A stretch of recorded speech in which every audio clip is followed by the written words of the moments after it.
Sa isang maliit na baryo sa baybayin ng Samar, may naninirahang isang babae na nagngangalang Lea. 3 taon at 22 taong gulang siya, ngunit ang mga mata niya ay tila mas matanda pa. Bit-bit ang pagod, takot at pag-asa na pilit pinapatay ng mga taong pinakamalapit sa kanya. Inapi ng pamilya. Si Lea ang bunsong anak ni na Ambo at Tersing. Kilalang mga mangingisda ang kilala sa kapitbahayan, hindi dahil sa kabutihan, kundi sa pagiging mararahas, mapanlait at mapagmalabis.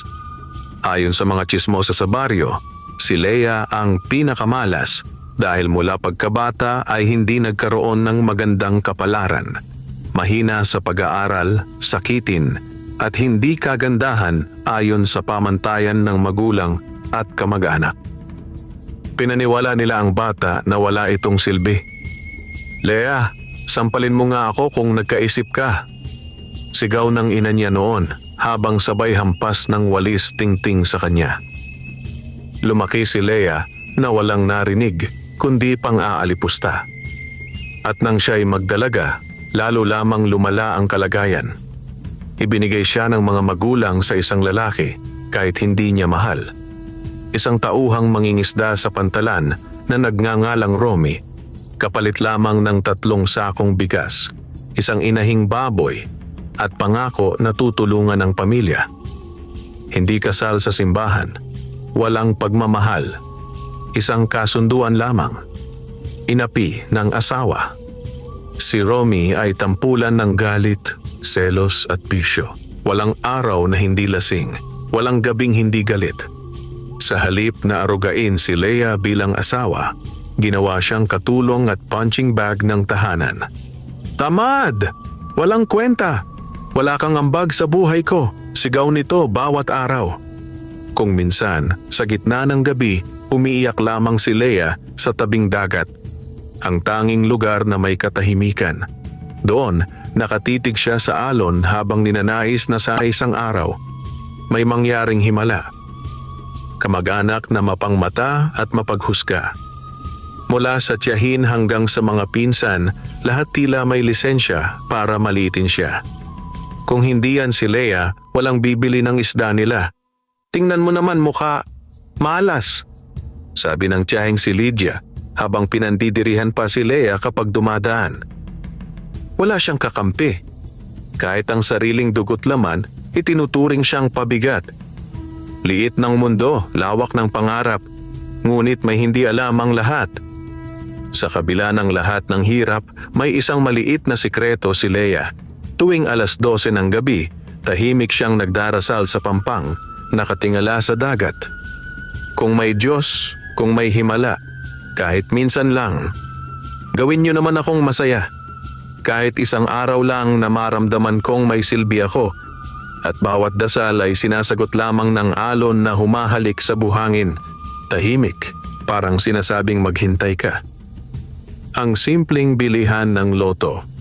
Isang araw ng Sabado, habang ipinagbibili ni Lea ang ilang isdang nahuli ni Romy, isang matandang lalaki na may kakaibang ngiti ang lumapit. May hawak itong maliit na supot ng tinapay at isang lumang baston. "Ineng, pakibili nga ako ng loto. Hindi ko na kaya pumila, pakiusap nito." Sa maliit na tindahan, pinili ni Lea ang kombinasyon ayon sa kanyang birthday ng dagat, ayon sa kwento ng lola niya, at petsa kung kailan siya unang lumuhod sa pampang para magdasal. Pagbalik niya, iniabot niya ito sa matanda, ngunit ngumiti ito at sinabing, "Sa'yo na yan, iha, hindi ko na kailangan. Hindi pera ang hinihingi ko sa Diyos, kundi kapatawaran." At naglakad itong dahan-dahan hanggang sa mawala sa mata. Kinabukasan, hindi na muli nakita ang matanda sa baryo. Ang simula ng pagbabago. Lunes ng gabi nang pumalakpak ang telebisyon sa sari-sari store, may nanalo sa jackpot ng loto. 236 na milyon. At nang i-announce ang winning numbers, tumigil ang tibok ng puso ni Lea. Eksaktong mga numerong pinili niya. Nangangatog, nagdadalawang isip, hindi makapaniwala. Kaya ba talaga? Nais niyang sumigaw sa tuwa, ngunit kinalma niya ang sarili. Sa unang pagkakataon, naramdaman niyang may liwanag na sumilip sa kanyang madilim na mundo. Ngunit hindi niya alam na ang pagyaman ay simula pa lang dahil sa pagdating ng pera, magigising ang mga matang puno ng inggit, kasakiman at kapangyarihan. At mula sa pinakamadilim na sulok ng baryo, may isang mambabarang na nagngangalang Salve ang nakarinig ng balita at bumulong. Kung akala niyang basta-basta siyang uuunlad, nagkakamali siya. Walang sino mang aangat dito nang hindi dumadaan sa akin. At sa gabing iyon, habang nakatulog si Leia na may kakaibang ngiti sa labi, may itim na paru-paro na dumapo sa kanilang bubungan, hudyat ng sumpa na paparating. Kinabukasan matapos lumabas ang balitang may nanalo sa loto, nagising si Leia sa malalakas na katok sa kanilang pinto. Si Romy iyon, may amoy ng alak kahit umaga pa. Kasunod ang tiyahing si Lydia at ilang pinsan na tila mga langaw na naakit sa matamis na balita. "Leia, bumangon ka dyan. May aasikasuhin tayo sa bayan," sabi ni Romy at hindi na hinintay ang sagot bago buksan ang pinto. "Anak, umayos ka. Sasamahan ka namin sa city para i-claim ang premyo," dagdag ni Lydia na may pilit na lambing sa boses. Napakurap si Leia. "Po, di tayo?" "Ano pa ba?" singhal ng tiyahin. "Siyempre kailangan mo ng kasama. Hindi ka naman marunong sa mga papeles. Huwag kang mag-alala. Kami ang bahala sa iyo." May maliit na tinig sa loob ni Leia na gustong tutulan ang mga salitang iyon. Subalit buong buhay na niyang karanasan ang nagsasabing tahimik na lang siya. Sa totoo lang, hindi pa nga siya ganap na nakapaniwala sa pagkapanalo. Parang panaginip na baka biglang maglaho kapag sinabi niya ng malakas. Pila sa Lotto Center. Sa bayan, mas marami pang matang nakatuon kay Leia. Ang may-ari ng Lotto Outlet ay may mahinahong tingin, subalit kahit ang mahinahong tingin ay may kasamang pagkalkula. Ipinaliwanag ng staff ang proseso: verification, legal forms, tax, at kailangang may valid IDs. Mabuti na lang at may lumang ID si Leia, kahit kupas na ang larawan. Isinandal ni Leia ang mga palad sa mesang malamig. Ang angkin niyang kapayapaan ay parang binabayo ng hampas ng usok ng sasakyan at siksikan ng tao. Sa gilid, rinig niya ang bulungan ni Lydia at Romy. May binabanggit na porsyento, may dapat, may akin muna. Umuusok ang ulo niya, ngunit tinakpan niya iyon ng isang mahinhing ngiti at paulit-ulit na dasal. "Diyos ko, huwag niyo po akong iiwan." Matapos ang ilang oras, kinumpirma ng opisina na siya nga ang nagwagi. Nagtala siya ng account para sa deposito, kasama ang schedule ng paglabas ng pondo. Pinipirmahan niya ang bawat papel na para bang kontrata sa ibang buhay. Isang mundong hindi niya kilala pero matagal na niyang inasam. Paglabas nila, sinalubong siya ng ilang kakilala. "Leia, pa-blowout. Leia, baka naman. Leia, pabili ng gamot ng anak ko." Nilapitan siya ng tindera ng lugaw. Sinabing libre na ang mangkok na kinain niya noong nakaraang linggo. Ang mga ngiting dati mapangasar ay ngayoy mapag-imbita. Parang ang buong baryo ay biglang nag-iba ng saliw. Mula sa pangmaliit tungong pagpapakumbaba, mula sa malamig tungong malagkit.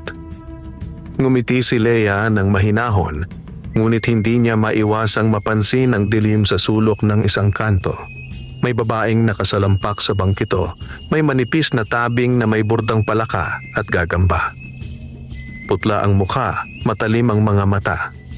Nang magtama ang paningin nila ni Leia, sabay huni ng isang itim na paru-paro sa itaas ng poste ng ilaw. Salve. Ang pangalang bumulong sa isip niya kahit hindi sila kailanman nagkakilala ng personal. Pangalan ng mambabarang na binabalita sa baryo na parang anino. Parang kilabot, parang gabing may kilapil ng kulog. "Magandang umaga," mahina at tila nanunubok na bati ng babae. "Magandang umaga rin po," sagot ni Leia at dahan-dahang tumalikod. Hindi niya maipaliwanag kung bakit parang may humaplos na lamig sa batok niya. Ang inggit na umaalon. Kinahapunan, pumunta ang pamilya sa tabing dagat.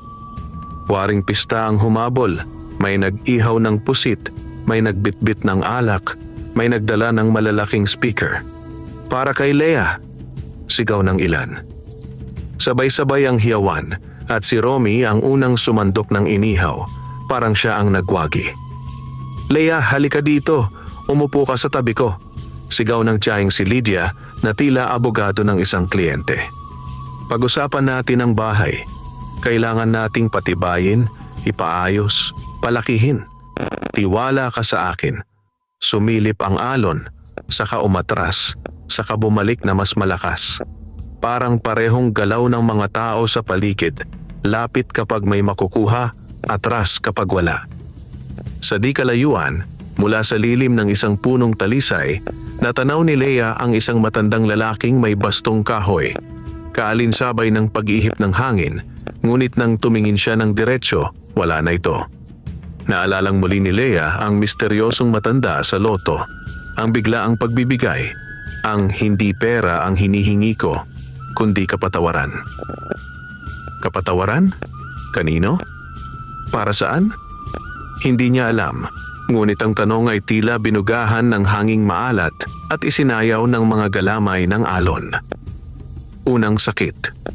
Kinagabihan, habang unti-unting tumataas ang tubig dagat, si Leia ay biglang napaluhod sa sahig ng kanilang kubo. May kumirot sa kanyang puson.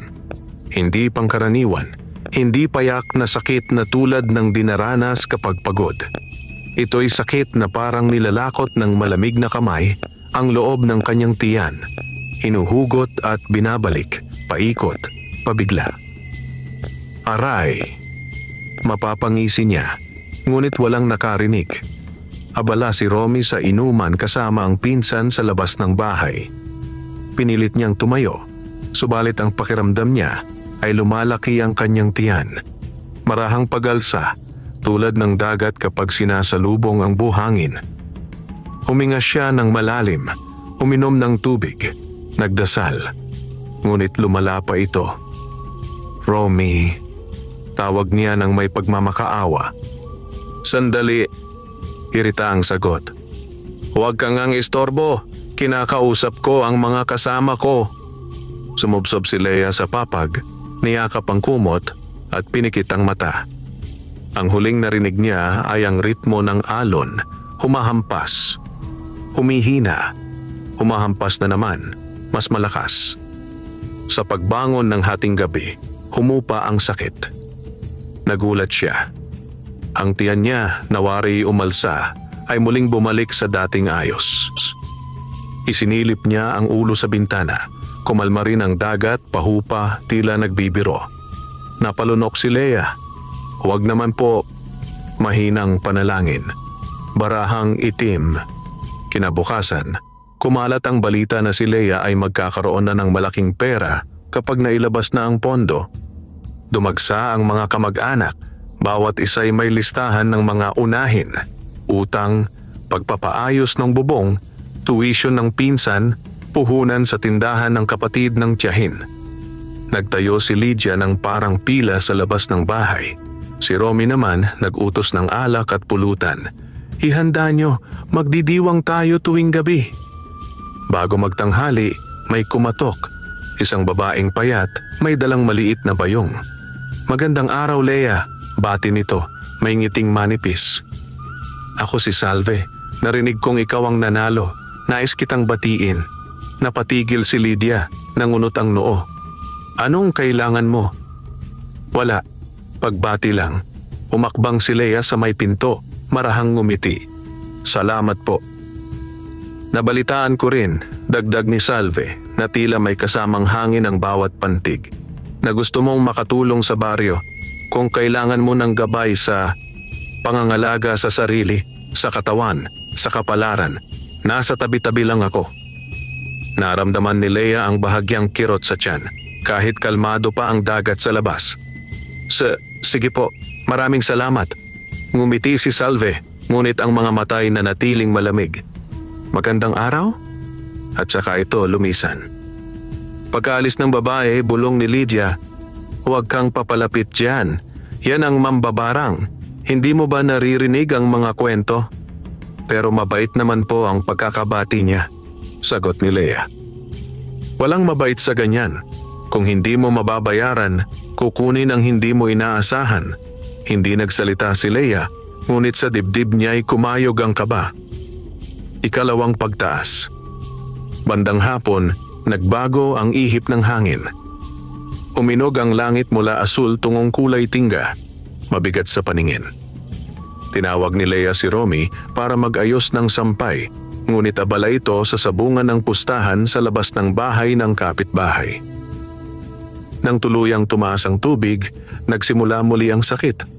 Sa unay mapakla, sumunod ay matalim, at pagkatapos, ayaw siyang umiyak pero kumawala ang hikbi.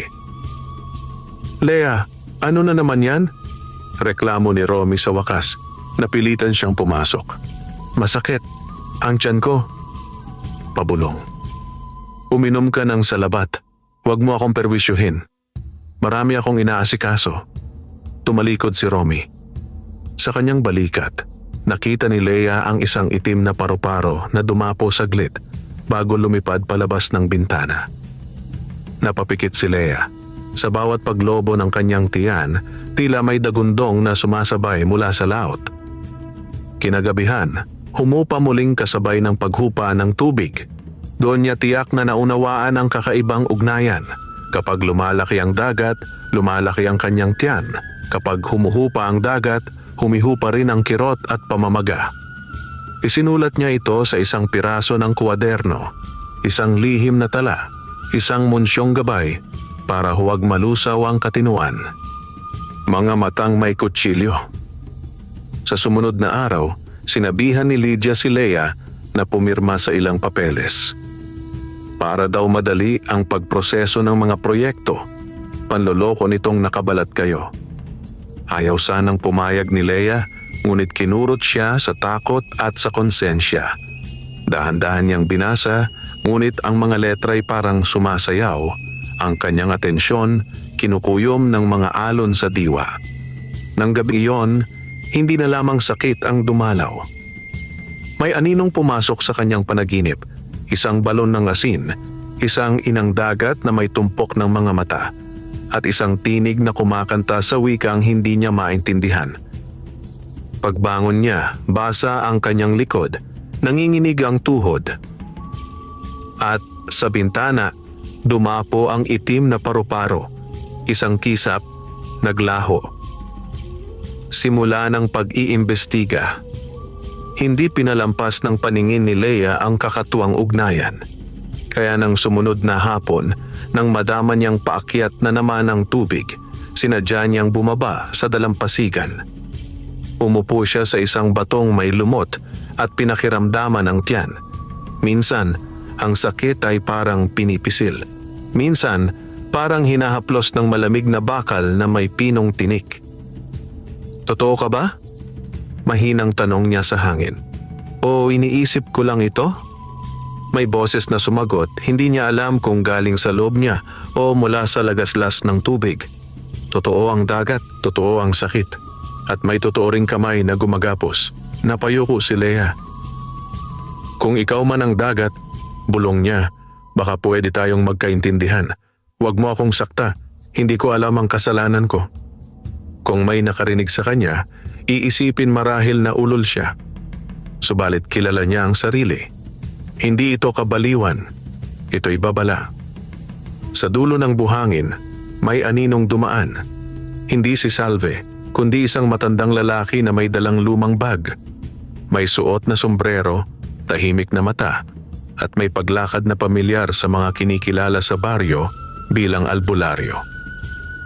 Ipinukol nito ang tingin kay Leia sa katumango na para nakakita ng kilalang halaman sa gubat.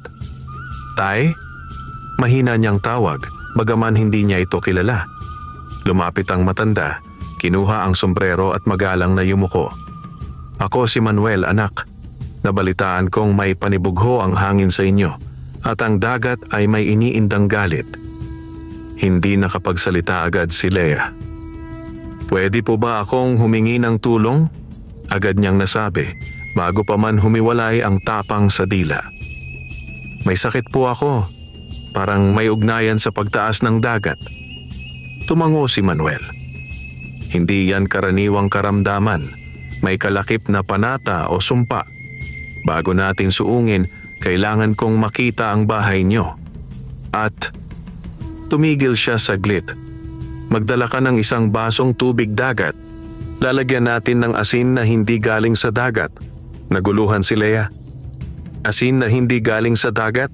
Ngunit tumango siya. "Sige po." Pagsubok. Pag-uwi, nadatnan niyang nakalatag sa mesa ang ilang papeles na tinangka ni Lydia na ipapirma muli. "Leia, pirma ka muna rito. Pwede po bang bukas? Masakit po ang pakiramdam ko, Arte. Kapag nagkapera ka na, dumadami na kapritsyo mo." Sumbat ng tiyahin. "Hindi po." "Pumirma ka," sabat ni Romy, nakasandal sa poste at may hawak na bote. "Kung hindi dahil sa akin, hindi ka makakasama sa opisina kanina." Nanikip ang dibdib ni Leia. Nasa bakal na baon ang kanyang bibig. Nilingon niya ang bintana. Naroon ang liwanag ng buwan at sa malayo ang himig ng mga alon. "Huwag muna ngayon," sabi niyang mahinahon, ngunit malinaw. "Bukas." Hindi siya natutong manindigan sa magulang ni sa asawa, ngunit may kakaibang lakas na idinulot ng kanyang pagdurusa. Parang kwintas na mabigat pero mainit sa balat na nagpapaalala na buhay pa siya. "Leia, bukas po." Mas maring ulit niya. Pinanliitan siya ng mata ni Lydia. "Huwag mong kalimutan kung sino ang tumulong sa iyo bago ka naging swerte." "Wala naman talaga," gusto sanang isagot ni Leia, ngunit pinili niyang manahimik at dumiretso sa silid. Ritual ng tubig, hating gabi. Dala ang isang basong pinuno niya kanina sa dalampasigan. Lumabas si Leia sa may likod bahay. Inilagay niya iyon sa ibabaw ng lumang bangkito. Saka dinagdaga ng isang kutsaritang asin na binili niya sa tindahan. "Asin mula sa bundok," sabi ng tindera. Tinitigan niya ang tubig. Payapa, parang salamin. Nang dumampi ang asin, may pino at bahagyang alon na naglaro sa ibabaw. Pinilit niyang huwag mag-alala. Baka natural lamang iyon. Mula sa dilim, sumipot si Manuel. "Magandang gabi, anak. Huwag kang mabibigla." Tumabi siya sa baso. Inayos ang kanyang bag at inilabas ang ilang dahon, tanglad, bayabas, dahon ng saging na pinulupot na parang pahabang sobre. "Kung may tali sa tiyan mo, kailangan nating hanapin ang buhol. At kung may humahawak sa dulo, kakailanganin nating tiklupin ang kamay niya." Ipininid ni Manuel ang mga mata, marahang humuni ng awit na parang lumang dasal. Pinainit niya sa palad ang dahon ng tanglad, saka idinampi sa baso. "Iusod ang dagat," wika niya, hanggang sa lumitaw ang aninong hindi sa kanya. Nakatitig si Leia. Sa ibabaw ng baso umalo ng tubig. Hindi posible, bulong ng utak, ngunit may nakita ang mata. Isang manipis na anyo, parang usok, humuhugis insekto, parang paru-parong itim na sandaling sumulpot at saka naglaho. Napaatras si Leia. "Ano yon?" "Hindi ilaw mula sa kandila, hindi rin hangin," sagot ni Manuel. "Kundi tanda. May kamay. At ang kamay na yon ay nakasalalay sa hinangad niyang tagumpay o paghiganti." "Si Salve?" Nausal ni Leia. "Wala akong binanggit na pangalan," sagot ni Manuel, ngunit naroon ang pag-amin sa timbang ng kanyang tinig. "Sa ngayon, kilalanin ang galaw. Sa bawat pagtaas ng dagat, susubukan niyang palakihin ang takot mo. Kapag sumuko ka, lalalim ang buhol. Kaya, bukas ng umaga, bago umakyat ang tubig, maligo ka sa dagat. 3 tilaok bago sumikat ang araw. Dalhin mo ang dahon ng bayabas na ito. Huwag kang lilingon kung may tatawag." "Bakit po?" "Mas gusto ng anino ang mga likod. tumango si Lea. Sa unang pagkakataon, matapos ang balita ng pagkapanalo, naramdaman niya ang kakaibang tahimik na tapang. Hindi yabang, hindi galit, kundi matuwid na tibok na nagsasabing, "Hindi ako sayang, hindi ako pag-aari ni numan." Ang bagong umaga. Bago pa sumikat ang araw, bumangon si Lea. Mahinhing nagdasal at tahimik na lumakad patungong dalampasigan, dala ang dahon ng bayabas na binalot sa panyo. Walang tao sa tabing dagat, tanging ang dulo ng buwan at ang tinig ng mga ibong dagat ang saksi. Pumasok siya sa tubig. Malamig, ngunit hindi malupit. Hanggang tuhod, hanggang baywang. Hanggang sa maramdaman niyang ang hangin ay nagbago, parang may nagmasid mula sa likod. Huwag lilingon. Pinisil niya ang dahon, idinikit sa tiyan at bumulong. Kung may tali, pakawalan. Kung may buhol, pakalagin. Kung may kamay, bitawan mo ako. Ang alon ay marahang yumakap sa kanya, at sa loob ng ilang tibok, nawala ang kirot. Hindi tuluyang humupa, ngunit sapat para makahinga ng malalim. Sapat para maglakad pabalik sa buhangin na may pagkabuhay sa mata. Sa may tuhod ng dalampasigan, nandoon si Manuel, nakatitig sa hapon ng umaga. "Magandang simula," wika niya, "pero hindi pa tapos. Sa susunod na pagtaas ng tubig, mas malakas na ang hagupit, sapagkat alam na niya na hindi ka madaling tiklop." "Paano po kung lumala?" tanong ni Lea. "Maghanda tayo ng 3 bagay. Asin na hindi galing sa dagat, langis na pinagpakuluan ng luya, at pangalan ng taong hindi mo mapapatawad," sagot ni Manuel. Dahil minsan, ang pisi ng sumpa ay nakatali rin sa bigat ng dibdib. Napayuko si Lea. Pangalan ng taong hindi ko mapapatawad. Ang mga muka ay nagunahan. Si Romy, si Lydia, si Nanay Tersing, si Tatay Ambo, ang buong kamag-anakan na tumapak sa kanyang pagkatao na parang putik. Ngunit sa pinakaloob, may isang mukha na mas malalim, mas tahimik, mas matalim. Ang kay Salve na halos hindi niya kilala, ngunit tila ba kay tagal nang nasa paligid. "Handa ako," mahinang tugon ni Lea. "Ayoko na pong maging alipin ng takot, kung di man sa kanila at lalo na hindi sa dagat." Umihip ang hangin. Sa malayo, nagbabadya ang araw, at sa likod ng mga punong talisay, may saglit na aninong dumaan, isang babae na para bang ngumiti sa dilim. Kung narinig man ni Lea ang pabulong na iyon, marahil ay ganito ang sinabi, "Sige, tignan natin kung gaano kalayo ang kaya mong langoyin." At sa araw na iyon, nagsimula ang laban. Hindi laban ng pera, hindi laban ng tsismis, kundi laban sa buhol na iginapos sa tiyan ng isang babaeng buong buhay ay sinabihang walang silbi. Ngayon, bawat alon ay magiging sukat ng kanyang lakas, at bawat paghupa ay magiging pahinga ng kanyang pag-asa. Hindi pa man sumisikat ng lubusan ng araw ay mas magaang ang pakiramdam ni Lea.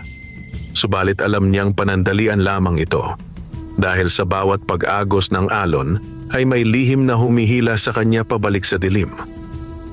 Ang mga salitang iniwan ni Albularyong Manuel ay umiikot sa kanyang isipan. Kailangan natin ng 3 bagay. Asin na hindi galing sa dagat, langis na pinakuluan sa luya, at ang pangalan ng taong hindi mo mapapatawad.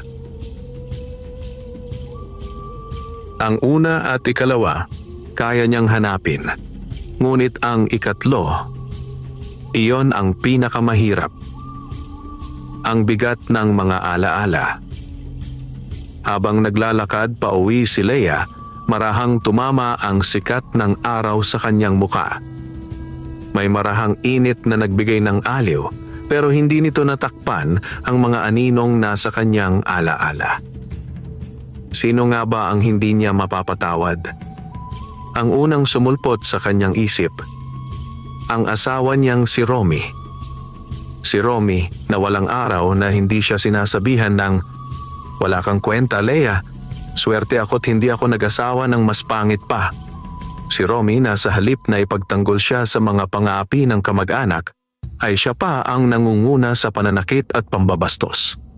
Sumunod na lumitaw ang imahe ng tiyahing si Lydia, ang babaeng nagpakain sa apoy ng pagmamaliit na parang likas na niyang kasiyahan ang makita si Leah na nadudurog. Pagkatapos ay ang mga magulang niya, sina Ambo at Tersing. Ang mga paalala noong bata pa siya ay muling bumalik. Bakit ba ikaw pa ang naging anak namin? Sayang ang gatas na pinainom sa'yo, walang napala. Kung puwet ka lang naming ipamigay noon, ginawa na namin. Masakit. Mas malalim kaysa sa sugat ng mambabarang. Ang mga salita ay parang tinik na nanatili sa puso, hindi nakikita, ngunit laging nararamdaman.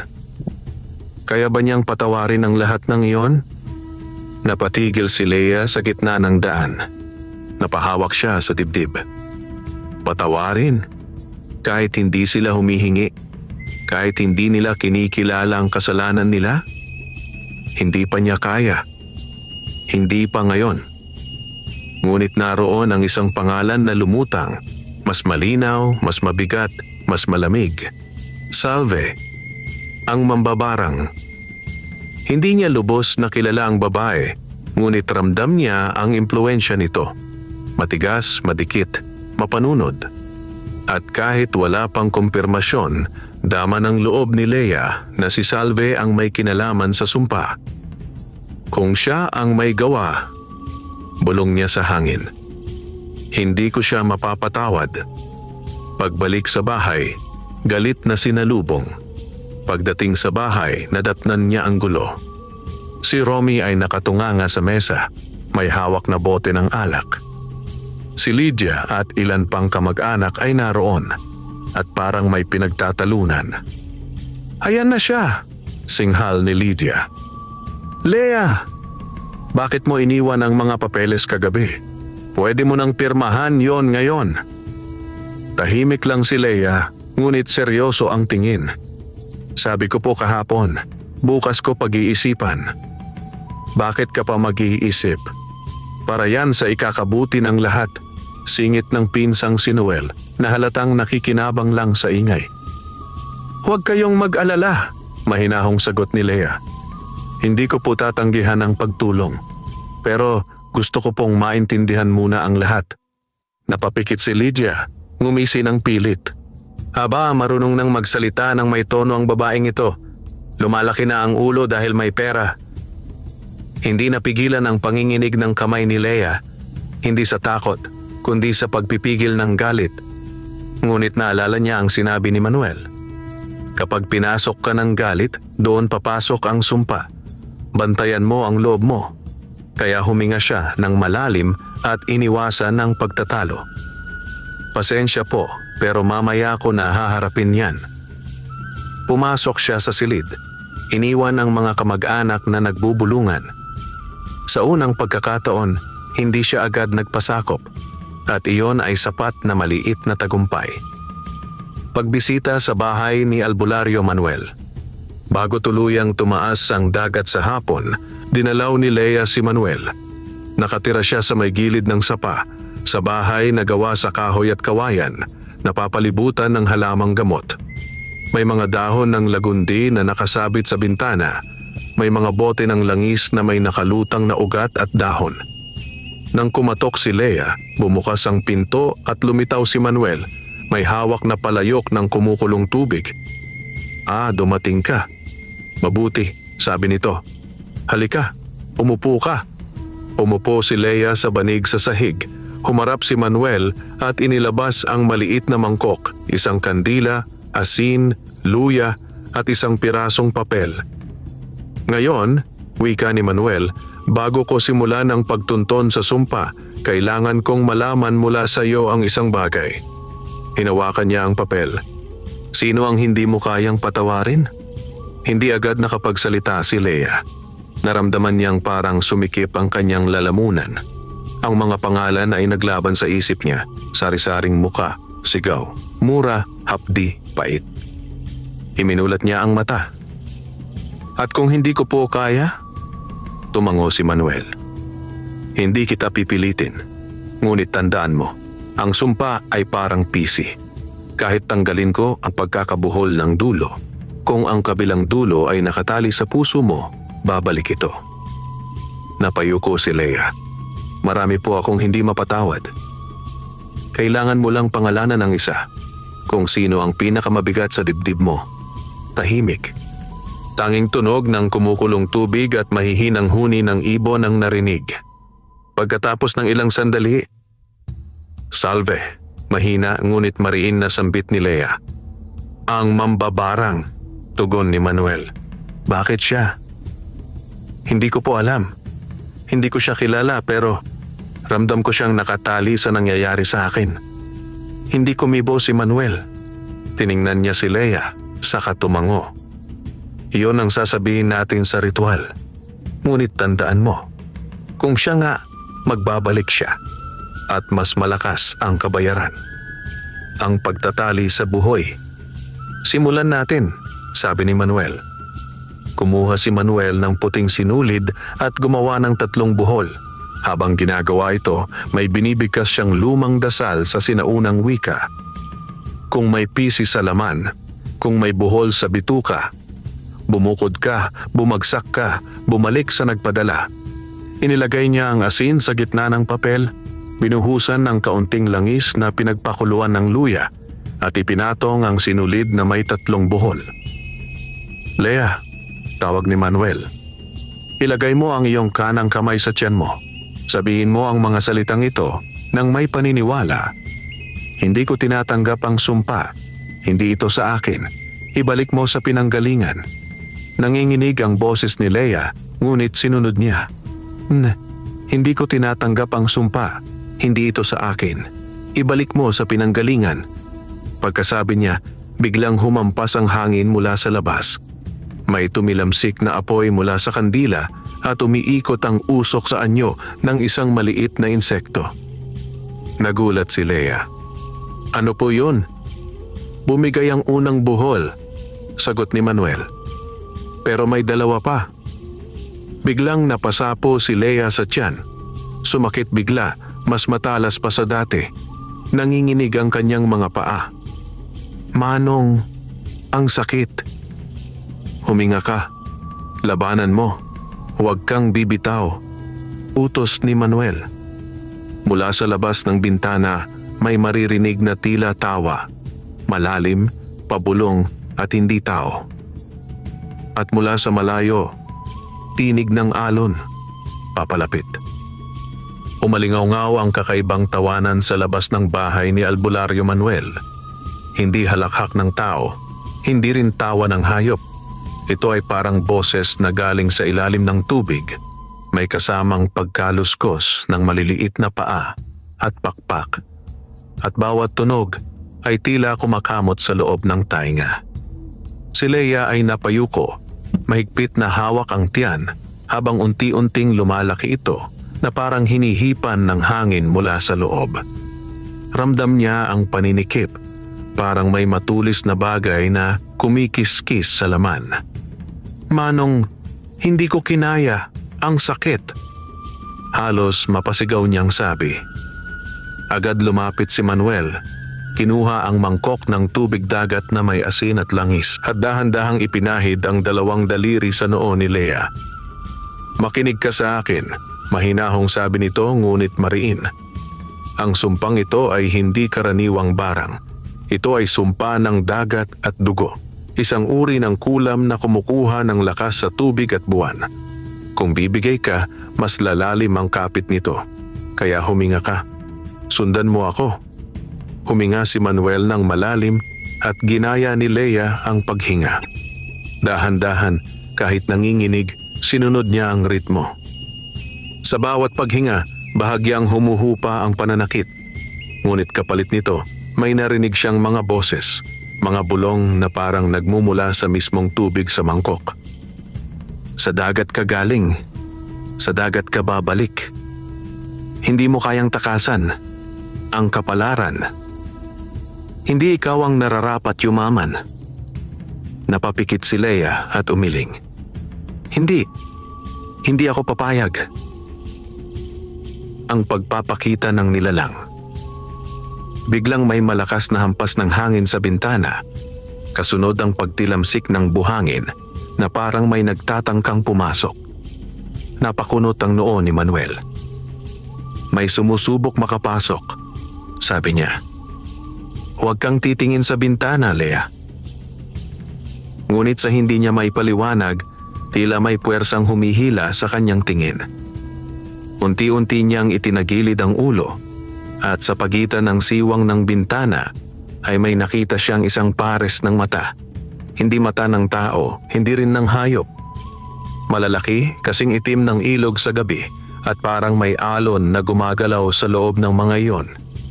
Sumunod ay may lumitaw na anyo, isang nilalang na halos tao, ngunit ang balat ay malalaman ng pusit, ang buhok ay parang basa palagi, at ang bibig ay may ngiting puno ng pangungutya.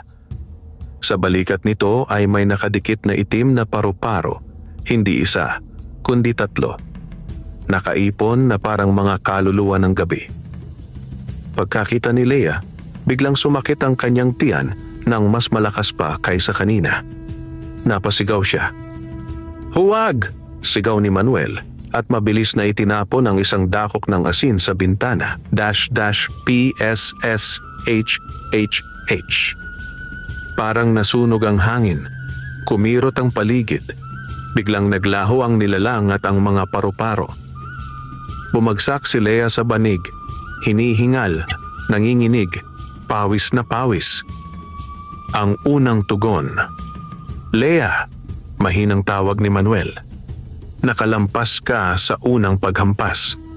Pero tandaan mo, unang hakbang pa lamang ito.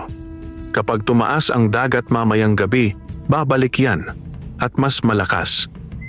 Huminga si Lea ng malalim. Manong, bakit ako? Bakit ako ginaganito? Tumingin si Manuel sa kanya. Malungkot, ngunit may katotohanang kailangang sabihin. Ang taong may hawak sa sumpang ito, hindi basta inggit. May galit na malalim. At ang galit na iyon ay sinindihan ng tagabuhos ng dilim. Ikaw ang napiling target. Dahil ikaw ay inaapi, mababa sa paningin ng iba, mahina sa tingin ng karamihan. Para sa kanila, ikaw ang pinakamadaling paluhurin. Napahawak si Lea sa dibdib niya. Pero bakit ngayon? Bakit noong ako na ang nagsisimulang umasenso? Dahil anak. Tumingin si Manuel sa labas, kung saan tanaw ang papataas na alon. Ang kadiliman hindi nagtatrabaho sa mahirap o mayaman. Tatrabaho ito kapag may sisirain. At ngayon, may bagay kang nakuha na hindi nila matanggap. Napalunok si Lea. Ang pera? Higit pa roon, sagot ni Manuel. Dignidad. Ang babala ng alon. Lumapit si Manuel sa pinto at tumingin sa langit. Mataan ng ulap, makapal, mabigat. Ang dagat ay tila nagbabanta. Kumukulo ang hampas ng alon sa pampang. Tandaan mo ito, Lea, sabi ng matanda. Kapag sumapit ang 8:00 ng gabi, huwag kang lalabas ng bahay. Huwag kang tatayo sa salamin. Huwag kang bubuksan ng mga bintana. At kung may tumawag sa pangalan mo, kahit boses ng kakilala mo, huwag kang sasagot. Kahit po boses ni kahit sino, putol ni Manuel. Ang mga nilalang ng kulam at dagat, mahusay manggaya. Tumango si Lea kahit nanginginig ang tuhod. Manong, paano ko malalaman kung si Salve talaga ang gumawa sa akin nito? Marahan niyang tiningnan ang hawak na sinulid na may 3 buhol. Kapag nabuksan natin ang huling buhol, anya, ang pangalan niya ang kusang lilitaw, sa bibig mo man o sa hangin. Napatingin si Lea sa sinulid. Ang unang buhol ay napunit kanina sa ritual. May 2 pang natitira. Magpahinga ka ngayon, sabi ni Manuel. Mamayang gabi, magsisimula ang tunay na laban. Pag-uwi na may pangamba. Sa pag-uwi ni Lea, ramdam niya ang bigat ng paligid. Ang hangin ay tila nagbago, mas malamig kahit hindi panahon ng amihan. Ang mga tao sa baryo ay abala, pero may ilang matang sumusunod sa kanya. Mata ng pagkalkula, mata ng inggit, mata ng pag-aabang. Pagdating sa bahay, naroon si Romy, lasing na naman. "Lea!" Halos pasigaw na bati nito. "Maghanda ka ng pulutan. May bisita ako mamaya. May usapan kami tungkol sa negosyo. Ha? Hindi ka dapat mukhang kawawa."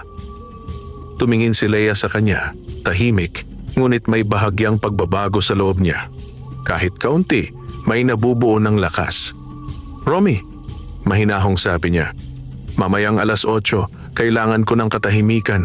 Wala mo ng bisita rito."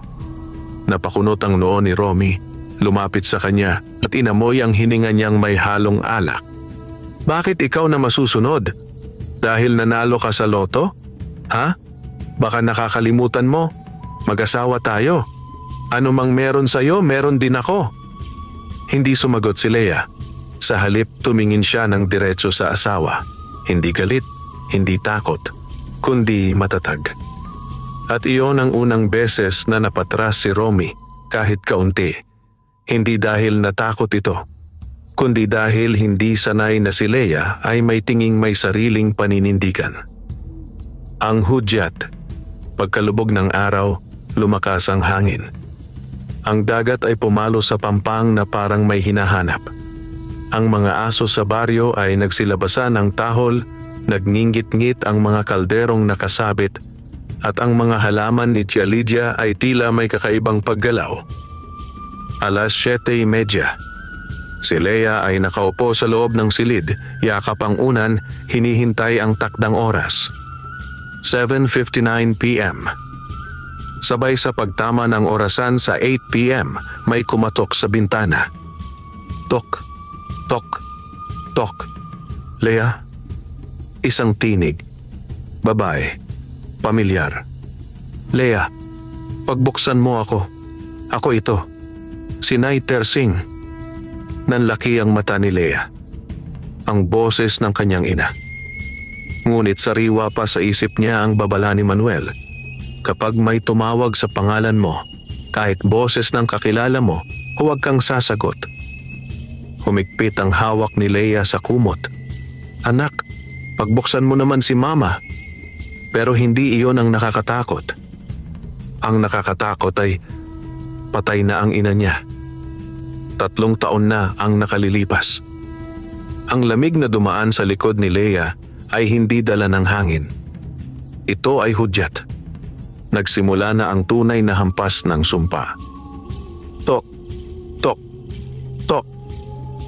Mas malakas na ang katok ngayon.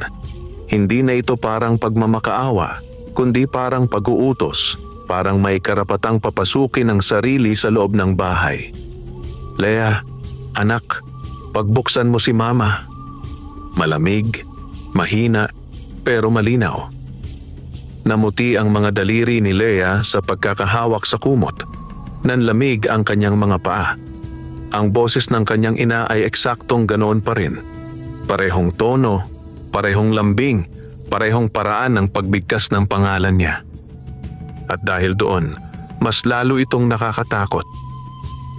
Dahan-dahang tumulo ang luha sa pisngi ni Lea, hindi dahil sa sumpa, kundi dahil sa sakit. Dahil sa buong buhay niya. Ngayon lang niya narinig ang boses ng ina na parang may lambing. At iyon ang pinakamalupit na bahagi. Ang tukso ng nakaraan. "Anak, alam kong nasaktan kita noon. Mas banayad na ang boses ngayon. Parang puputol-putol na humihikbi. Huminahon ka, Lea. Pagbuksan mo ako.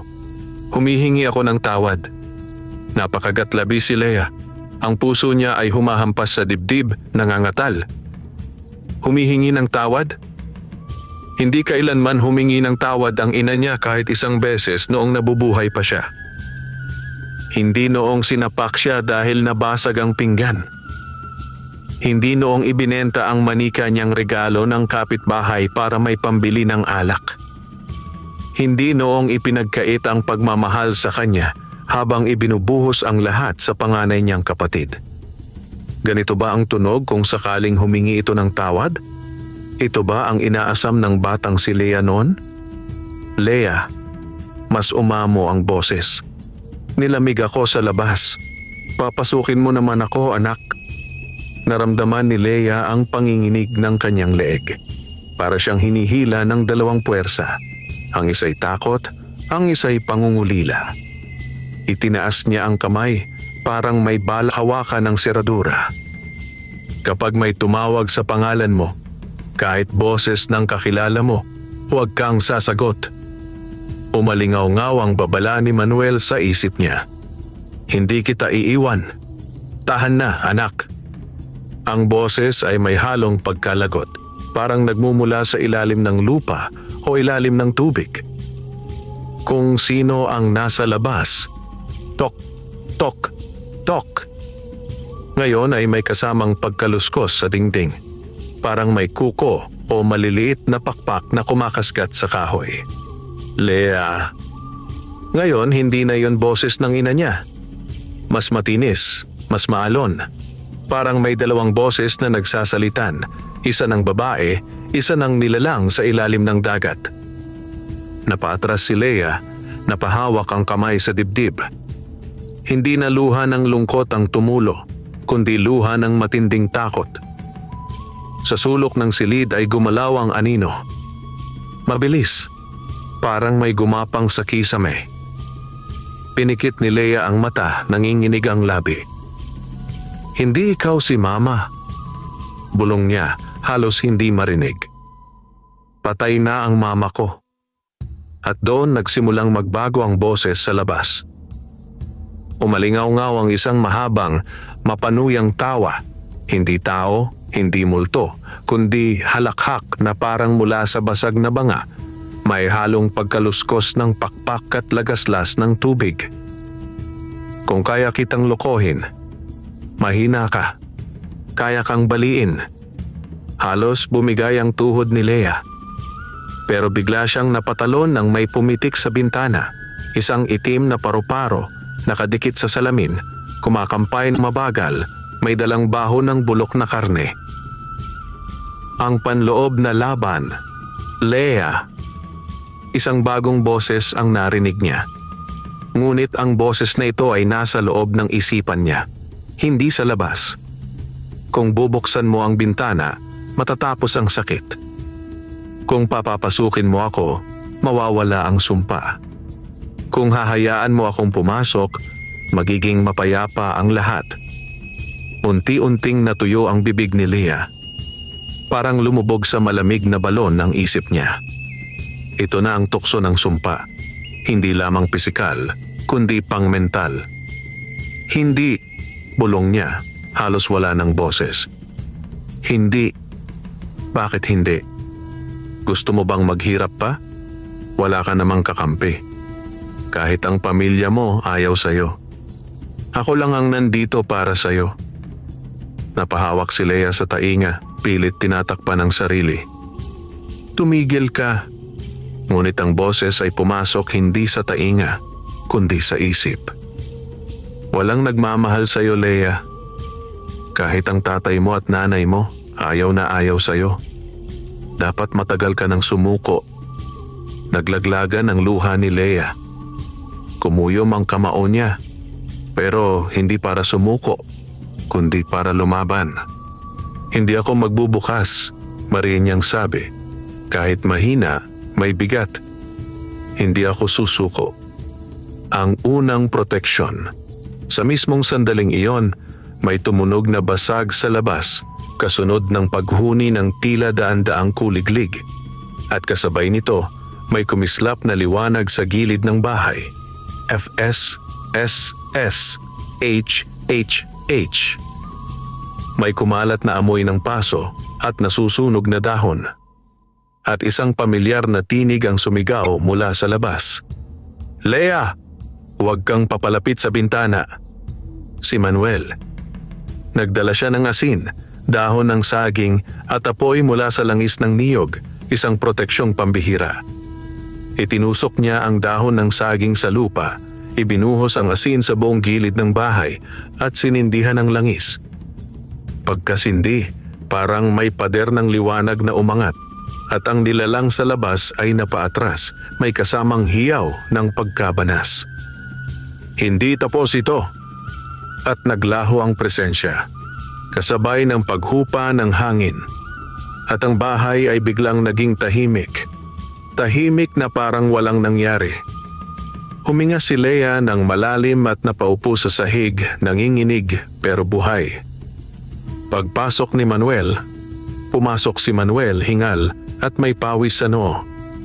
"Tama ang ginawa mo," sabi niya habang hinahaplos ang balikat ni Lea. "Kung sinagot mo kahit isang salita lang, tapos ka."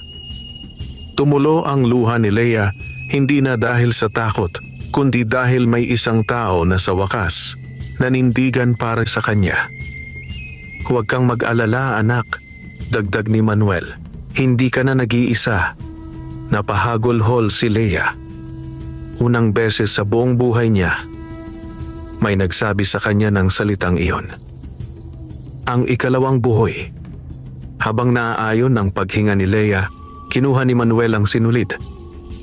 May isa pang buhol na napunit, kusa habang naghihirap si Lea kanina. 2 na ang natanggal, 1 na lang. Nang mabuksan ang pangalawang buhol, paliwanag ni Manuel, lumipat ang sumpa sa mas malalim na yugto. Susunod, hindi na boses ang haharapin mo. Tumingin si Lea sa kanya, natatakot ngunit handa. "Ano po ang susunod?" Tumingala si Manuel, mabigat ang boses. "Pagkakatawan. Ang sumpa ay susubok pumasok sa iyo. Hindi na lang sa tainga o isip, kundi sa mismong katawan mo." Kinilabutan si Lea. Ngunit tumayo siya, huminga ng malalim. "Manong, lalaban ako." At doon unang nakita ni Manuel ang liwanag sa mata ng babae. Liwanag na hindi galing sa anting-anting o dasal, kundi galing sa sariling lakas na matagal nang sinisikil ng lahat. Tahimik ang sumunod na umaga, ngunit hindi iyon ang uri ng katahimikang nagbibigay kapayapaan, kundi katahimikang parang bagyong nag-iipon ng lakas bago muling umatake.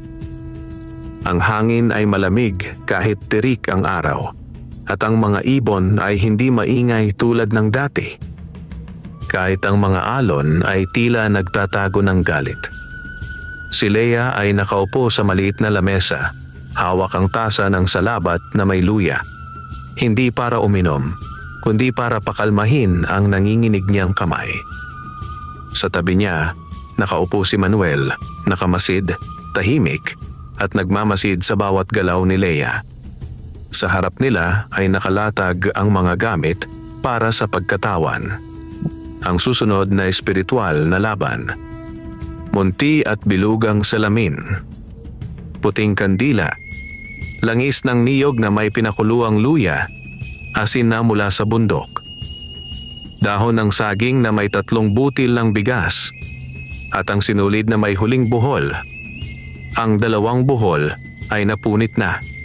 1 na lamang ang nagdurugtong sa sumpa.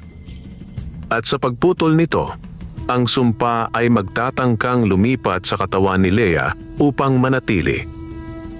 Dahil ayaw nitong mapalaya ang biktima. Ang babala ni Manuel. "Tandaan mo ito," wika ni Manuel habang inilalapag ang kandila sa harapan ni Lea.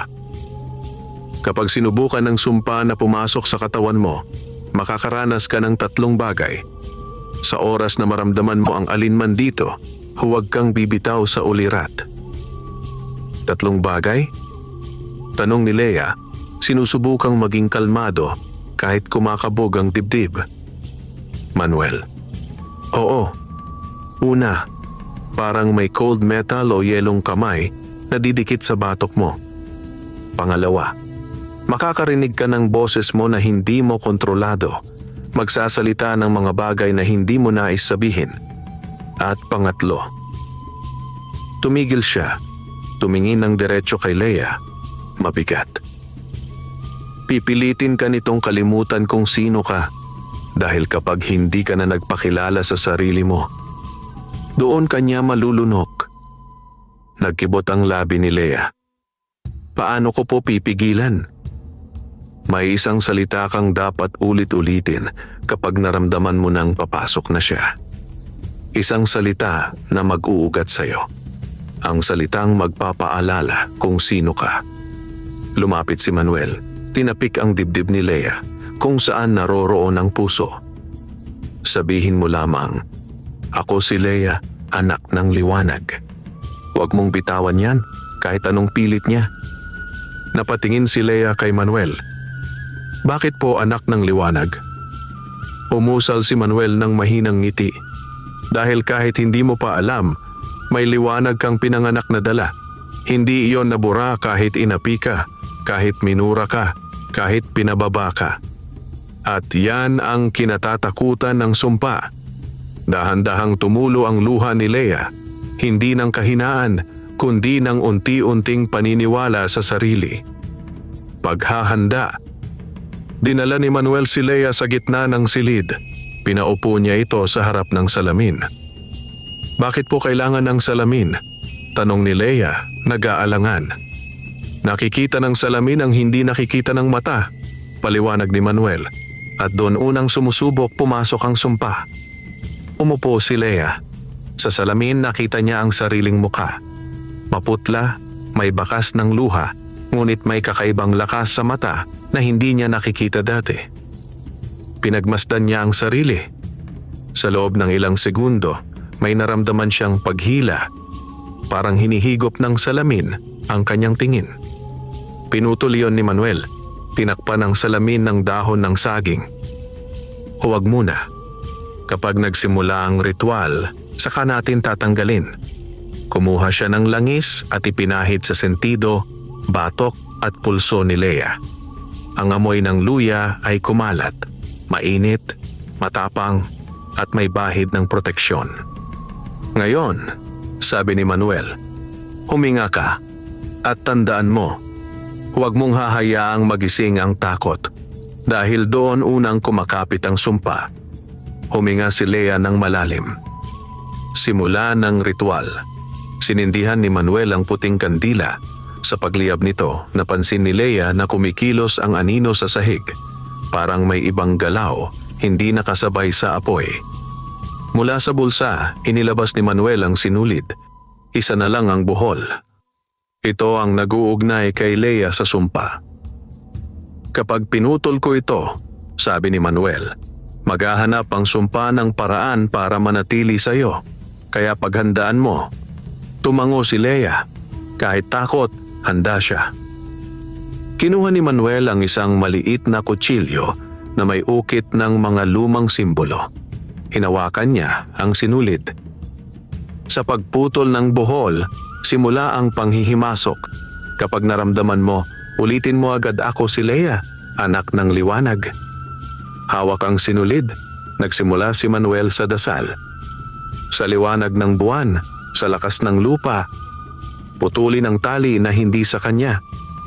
Ibabalik sa tubig, ibabalik sa ulap, ang sumpang hindi nararapat.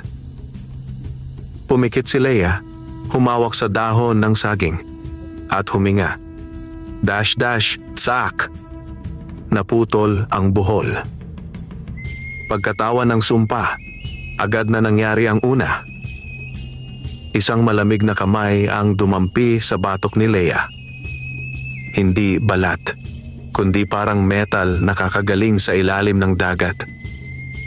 Tumayo ang balahibo niya. Pangalawa, nakarinig si Lea ng boses. Hindi sa labas, galing sa loob niya. Ngunit ang boses ay boses niya, pero hindi siya ang nagsasalita. Pagod na ako. Ayoko na. Wala naman akong kwenta. Nanlaki ang mata ni Lea. Hindi niya sinasabi iyon, pero boses niya iyon. Parang pinapaalala ang lahat ng sinabi ng pamilya niya buong buhay niya. Tigil! Pabulong ngunit mariing sigaw ni Lea. Ngunit tumawa ang boses sa loob. Hindi ka anak ng liwanag, Leia. Anak ka ng malas. Nanlamig ang kanyang kamay. Nabalot ng pagkahilo ang isip niya. At ang salamin, kahit natatakpan, ay nagsimulang magpakita ng refleksyong gumagalaw. Pangatlo. Nakaramdam si Leia na hinihigop ang kanyang alaala. Para bang nalilimutan niya ang kanyang pangalan, ang pagkatao, ang nangyari kahapon, kung bakit siya narito. Nakikita niya ang sarili bilang batang umiiyak sa sulok, pinagtatawanan ng pamilya. Nakikita niyang walang halaga ang pagkatao niya. Na baka mas mabuti na talagang sumuko. Nagsimulang manginig ang labi niya. Unti-unting nawawala ang pagkilala niya sa sarili. At sa mismong sandaling iyon, may mahinang tinig na parang galing sa puso niya, hindi sa isip. Leia, kilalanin mo ang sarili mo. At naalala niya ang sinabi ni Manuel. Bago tuluyang lamunin ng dilim, buong lakas niyang sambit. Ako si Leia, anak ng liwanag. Gumalaw ang kandila. Bush! Lumakas ang apoy. Nagliyab ang hangin. Ang malamig na kamay ay biglang napaso at umatras. Ang boses sa loob ng utak ay napasigaw at naputol. Huminga si Leia ng malalim, nanginginig pero gising. Naaalala niya ang sarili niya. Dahan-dahan hinawi ni Manuel ang dahon ng saging sa salamin. At doon nakakita sila ng refleksyon.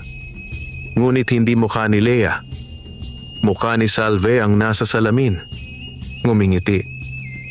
Napasinghap si Leia nang makita ang imahe sa salamin. Hindi ang sariling mukha ang naroon, kundi ang malamig at mapanuyang mukha ni Salve, ang mambabarang. Para bang si Salve mismo ay nakasilip mula sa kabilang mundo, nakamasid at nag-aabang. Nakangiti ito, isang ngiting walang kaluluwa. At sa mismong labi ng refleksyon, gumalaw ang bibig kahit walang tunog. Hindi katatagal. Biglang pumutok ang salamin. Plag! Nagtilamsika ng mga piraso pero hindi tumama kay Leia ni Katiting dahil agad na hinawi ni Manuel ang dahon ng saging at isinilid sa bayong ang sinulid. Huminga siya ng malalim. Tapos na ang ikalawang yugto, sabi ni Manuel. Ngayon, wala nang nakatali sa iyo ang sumpa. Kaya susubukan na niyang dumiretso sa pinagmulan mo, sa dugo mo, sa buhay mo. Hindi pa man nakakabawi si Leia, biglang may kumalabog sa labas ng bahay. Isang mabigat na tunog, kasunod ang iyak ng isang babae.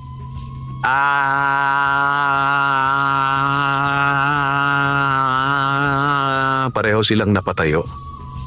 Si Manuel ay mabilis na nagdasal, kinuha ang langis at asin. Si Leia naman ay napakapit sa pinto. Manong, ano yon? Hindi ko alam, sagot ni Manuel seryoso. Pero hindi ikaw ang tinawag ngayon. May ibang tinamaan. Hindi nagdalawang isip si Leia. Tumakbo siya palabas, walang suot na tsinelas, tinatawid ang malamig at mabatong daan. Tumakbo rin si Manuel kasunod niya. Habang papalapit sa bahay ng tiyahin niyang si Lydia, mas lumalakas ang iyak at sigaw. Pagdating nila, naroon na ang ilang kapitbahay, nagkakagulo, may mga nagtatakbuhan. Si Lydia! Si Lydia! Sigaw ng isa. Si Tia Lydia ay nasa sahig, nakatihaya, hawak ang tiyan habang lumalaki iyon ng mabilis. Mas masama kaysa sa naranasan ni Leia. Halos doble ang laki ng tiyan sa loob ng isang minuto. Parang may batang galit na pumipilipit sa loob. Aray ko! Diyos ko, tulungan niyo ako! Sigaw ni Lydia nangingisay. Napatayo si Romy sa gilid, lasing at tuliro. Anong nangyayari kay Tia? Bakit ganyan? Sa gilid ng pinto, nakatayo ang pinsang si Noel, nanginginig, nanlalaki ang mata at paulit-ulit na sinasabi. Kasama ako dyan. Kasama ako dyan. Kasalanan ko rin to. Si Leia ay napatitig sa tiyahin. Kasama siya sa mga nang-api sa kanya buong buhay. Ngunit ngayon na nakikita niya itong naghihirap, may nahalong awa sa puso niya, kahit may sakit din ang alaala.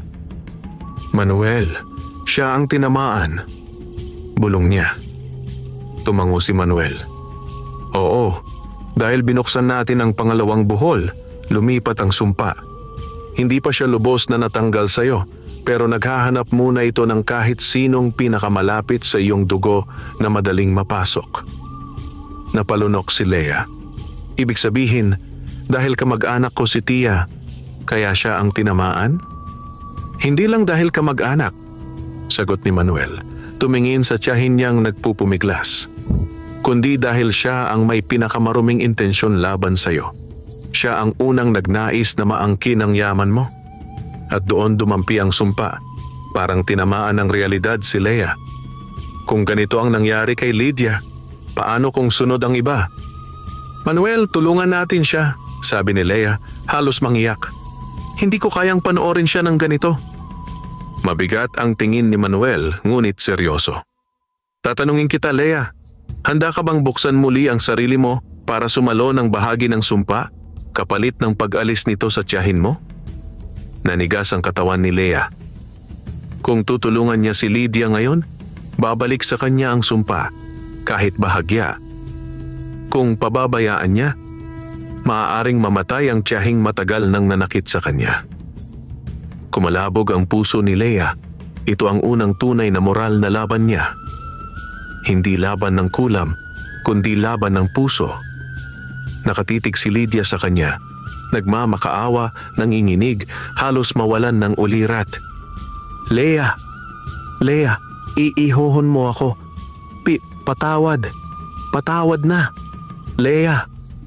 Unang beses niya itong narinig humingi ng tawad kahit gutay-gutay. Tumingin si Lea kay Manuel. Kung tutulungan ko siya, may laban pa ba ako? Mas lalakas ang kalaban, sagot ni Manuel. Pero mas lalakas ka rin kung gagawin mo ng walang kapalit. Umagos ang luha sa pisngi ni Lea. Sa kauna-unahang pagkakataon, mayroon siyang kapangyarihang pumili. Gantihan ang gumawa ng sakit sa kanya o tulungan ito kahit hindi karapat-dapat dahil iyon ang tama. Tumindig si Lea. Nanginginig pero buo ang loob. Manuel, tulungan natin siya. Ngumiti si Manuel, may respeto sa mata. Iyon ang sagot ng isang tunay na anak ng liwanag. Lumapit si Lea sa tiyahin. Pinisil ang kamay nitong malamig at sa wakas sinabi niya mula sa puso, pinapatawad na kita, tiya. Hindi para sa'yo, kundi para palayain ang sarili ko sa galit. At nang sabihin niya iyon, biglang lumiyab ang puting kandila sa gilid ng bahay kahit walang taong may dala nito. Ito ang unang sinyales ng paglakas ng liwanag ni Lea. Manuel ay mabilis na gumuhit ng bilog gamit ang asin. Pinahiran ng langis ang tiyan ni Lydia at nagdasal. Kung hindi sa kanya ang sumpa, iangat, ilipat, itapon sa wala. Kung ang kadiliman ay nasa dugo, linisin, sunugin, ibalik sa basag na dulo. Sumigaw si Lydia ng malakas, malakas na parang huling hininga ng nilalang. At sa isang iglap, bumagsak ang tiyan, lumiit, at ang tiyahin ay nawalan ng malay. Huminga ng malalim si Lea, napaupo sa lupa, pagod, luhaan, nanginginig, pero buo. Matapos ang ritual, habang pinapahinga si Lydia, lumapit si Manuel kay Lea. Handa ka na sa huling yugto, sabi niya. Dahil ngayong napili mong patawarin ang isa sa mga ugat ng sakit mo, natanggal mo ang unang kadena sa sarili mo. Tumingin si Lea sa bituin, tila bago ang hangin sa dibdib niya.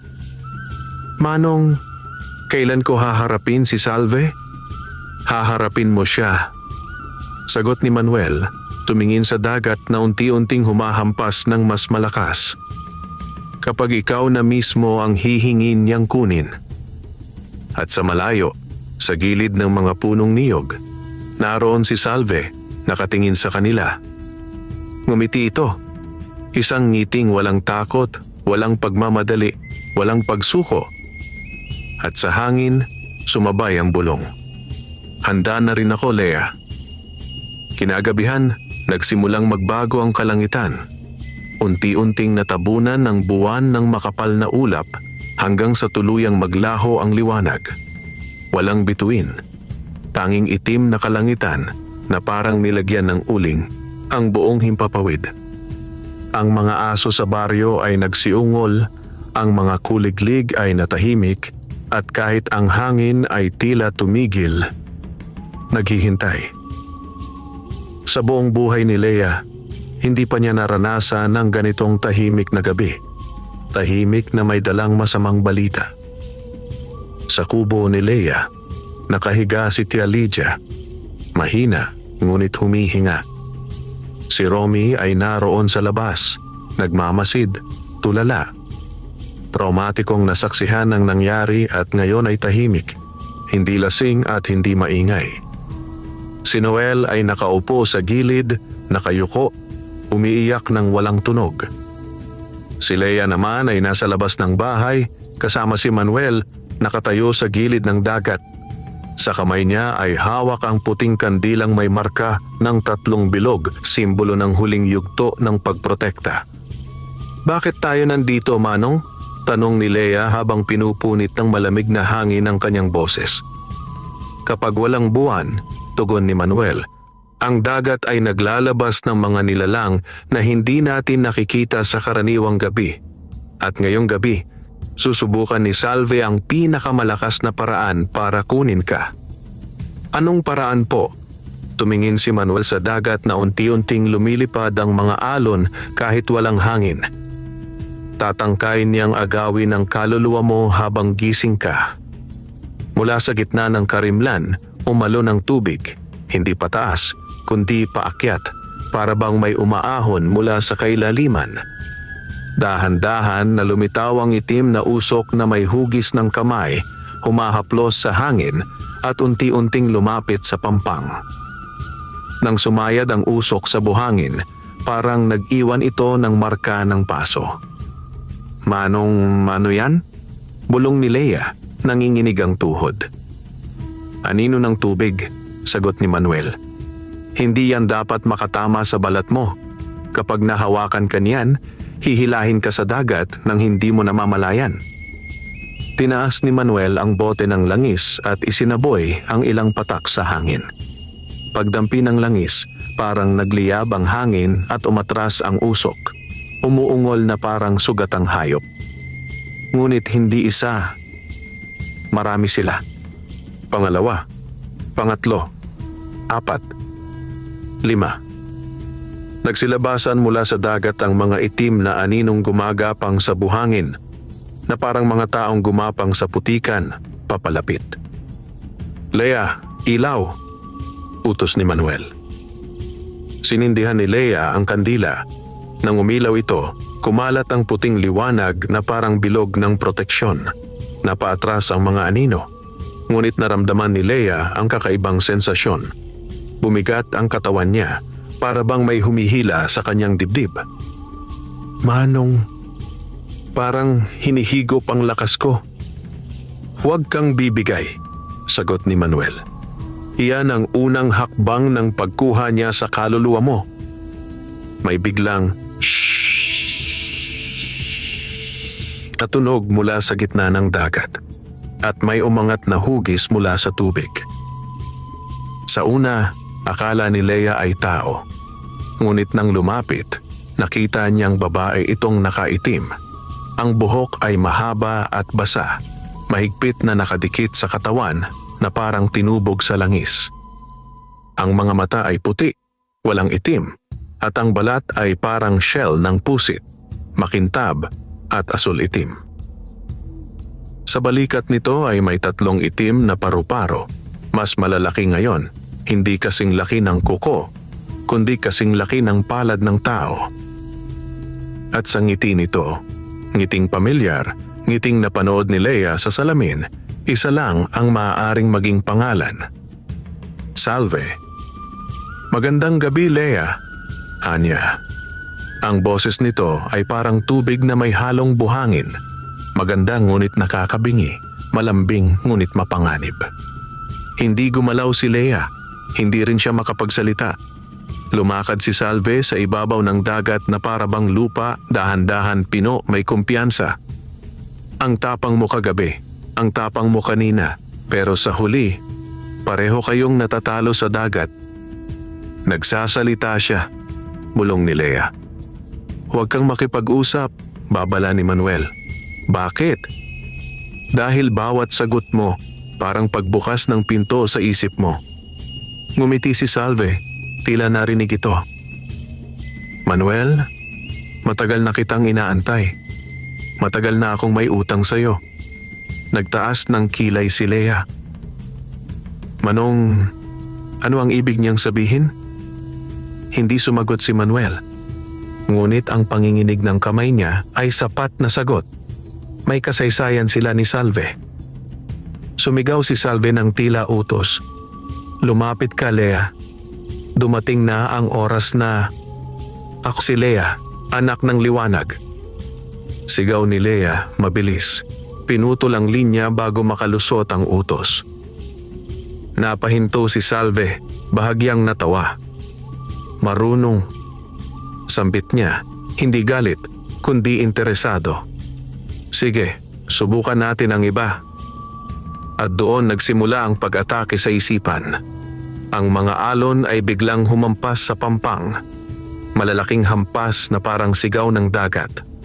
Ang tunog ng tubig ay naging tinig, daing, iyak, panaghoy ng daan-daang boses. Sa paligid, nagsimulang makita ni Lea ang mga ilusyon. Ang nanay niyang umiiyak at nagpapakamatay sa ilalim ng dagat. Ang tatay niyang sumusigaw, sinisisi siya. Ang batang si Lea, nakalubog sa tubig, humihingi ng saklolo. Nilapitan siya ng ilusyon ng sarili niya bilang bata, nanginginig, nangingilid ang luha. Ate Lea, tulungan mo ako. Huwag mo akong iwan. Nanginginig ang kamay ni Lea. Gusto niyang yakapin. Gusto niyang iligtas ang batang bersyon niya. Pero narinig niya ang bulong ni Manuel. Ang unang ilusyon ay ang pinakamahina. Kung mahulog ka, tapos ka. Kaya pumikit si Lea at umusal. Ako si Lea, anak ng liwanag. At pumutok ang ilusyon. Nagmistulang abo at tinangay ng hangin. Paghahanda sa pinalakas na pagsalakay. Nagbago ang ngiti ni Salve. Hindi na mapangasar, kundi mapanganib. Ngumisi siya ng may nanunundot na puot. Sige Lea, kung hindi ka mapapasunod ng alaala, hayaan mong maramdaman mo. Itinaas niya ang kamay. Lumindol ang lupa. Ang dagat ay umangat. Hindi pataas bilang alon, kundi paitaas na par halimaw na tatayo. At mula sa tubig, may lumabas na hugis tao ngunit hindi tao. Basa, madulas, may mga mata sa gilid, may mga ngiting punit. Hindi isa, hindi dalawa, 5. Ngayon, sabi ni Salve, sa bayuko ng ulo, tingnan natin kung gaano katibay ang anak ng liwanag. Ang hangin ay lumamig, ang lupa ay lumindol, at si Lea ay tumayo, nanginginig man pero nananatili. Ito na ang gabi. Ang gabing walang buwan. Ang gabing susubok kung kaya niyang panindigan ang liwanag sa loob niya. Nagngangalit ang dagat na parang halimaw na nagising mula sa napakahabang tulog. Ang 5 nilalang na aahon mula rito ay hindi basta espiritu, kundi mga anyo ng kalungkutan, galit, paninibugho, takot at puot na bumabalot sa sinumang nais lamunin ng sumpa. Iba-iba ang anyo nila, ngunit lahat ay may balat na malapusit, mahahabang daliri na parang tinik sa isda, at mga mata na puting-puti na walang itim. Ang mga bibig nila ay may ngiting pilipit. Tila sabik na sabik sa laman at kaluluwa. Si Lea ay napaatras. Kahit nangangatog, hindi tumakbo. Manong, ano yan? Nanginginig na tanong niya. Huwag mong tingnan bilang halimaw, sagot ni Manuel. Inilalagay ang asin sa palad at pinapahid ito sa paligid ni Leia. Tingnan mo sila bilang anyo ng mga emosyon mong gustong bumalik sa'yo. Kung kikilalanin mo sila bilang katotohanan, lalapit sila. Kung lalabanan mo, lilipas sila. Humigpit ang hawak ni Leia sa kandila, pero totoo silang nakakatakot. Hindi mo kailangang hindi matakot, mahinahon, ngunit matatag na tugon ni Manuel. Kailangan mo lang huwag sumuko kahit natatakot ka. Ang paglapit ng unang nilalang. Ang kalungkutan. Ang unang nilalang ay gumapang sa buhangin ng walang tunog, parang aninong may katawan. Huminto ito sa harap ni Leia at mula sa bibig ay lumabas ang malamig na tinig. Nag-iisa ka, kahit sino pang tumulong. Sa huli, ikaw pa rin mag-isa. Kasabay nito, naramdaman ni Leia ang malamig na dampi ng alaala. Siya bilang batang umiiyak sa gabi. Walang yumayakap. Walang pumapansin sa sakit niya. Hindi sinasadya, napayuko si Leia. Bumigat ang balikat niya na para bang may basang kumot na ipinatong dito. Natigilan ang paghinga niya. Leia, sigaw ni Manuel, ano ang dapat mong gawin? Sa gitna ng pagkalunod ng damdamin, pinilit ni Leia magsalita. Ako si Leia, anak ng liwanag. Parang natamaan ng apoy ang nilalang. Umatras ito, umusok at naglahong parang bula. Huminga si Leia ng malalim, isang tagumpay. Ang pangalawa, galit at pagtatanim. Ang susunod na nilalang ay mas matangkad, mas mabigat ang hakbang. Ang mata nito ay pula, hindi dahil sa dugo, kundi dahil sa puot. Nang magsalita, boses nitong may apoy na parang makakapaso. Patawad? Pinatawad mo ang tiyahin mo? Na siya ang sumira sa'yo? Tuwag. Kahinaan yan, hindi kabutihan. Umatake ang alaala. Ang lahat ng ginawa ni Lydia. Pagnanakaw ng pera niya bilang bata. Pambabaliwala. Paninirang puri. Pagnanakaw ng pagkakataon. Hindi na malaya ni Leia na kumuyom ang kamao niya. Uminit ang dibdib niya. Tumingin si Manuel sa kanya, seryoso. Kapag sinagot mo yan ng galit, kakainin ka niyan. Piliin mo kung sino ang gusto mong maging. Pinikit ni Leia ang mga mata. Hindi ako duwag dahil nagpatawad ako. Pinatawad ko siya hindi para sa kanya, kundi para palayain ang sarili ko. At buong lakas niyang inusal. Ako si Leia, anak ng liwanag. Sumabog ang liwanag mula sa kandila, tumama sa nilalang at ito ay napaatras at nagpulbos sa hangin. Pangalawang emosyon, natalo. Ang ikatlo, paninibugho. Ang ikatlong nilalang ay payat, mahaba ang leeg at may madulas ng ngiti. Nang magsalita, parang tusok ng karayom ang bawat salita. Hindi ka karapat dapat yumaman. Hindi ikaw ang dapat pinagpala. Dapat ibang tao ang nanalo. Hindi ikaw. Sino ka ba para maging mas masaya sa iba? Sumipa ang alaalang buong buhay, pinalaki siyang walang halaga. Palaging tinuturo na ang magandang kapalaran ay para sa iba, pero hindi para sa kanya. Ngunit ngayon, may natutuhan na si Leia. Ito ang gusto nilang paniwalaan ko, sabi niya. Unti-unting tumataas ang boses, pero hindi ko nahahayaang kontrolin nila ang tingin ko sa sarili ko. Kumislap ang mata niya. Ako si Leia, anak ng liwanag. Nang umusal niya ito, hindi lamang nawala ang nilalang, pumutok ito sa liwanag, parang hindi kinaya ang panibagong lakas na lumabas sa loob ni Leia. Tatlo na ang natatalo. Ang ikaapat, takot. Ang pang-apat ay hindi agad lumapit. Nakita lang ni Leia ang aninong tumayo sa harap niya. Anyo niya mismo, ngunit nakatalikod, nakayuko, nanginginig. At nang humarap ito, si Leia ang nakita niya, ngunit may mata ng taong natalo, pagod, durog at sumuko. Ito ang bersyon niyang hindi nakalaban. Naglakad ito palapit. Hindi mo kaya hanggang dulo, lalaban ka, tapos matatalo ka rin. Hindi lahat ng nilalabanan nananalo. Umangat ang luha ni Leia. Ito ang pinakamalapit sa kanya. Ito ang sarili niyang takot na lahat ng pinaghirapan niya ay mauuwi sa wala. Leia, mahinang sabi ni Manuel, ito ang pinakamadaling paniwalaan. Ingatan mo ang sarili mo. Nanginginig ang labi ni Leia. At sa gitna ng takot, bumulong siya.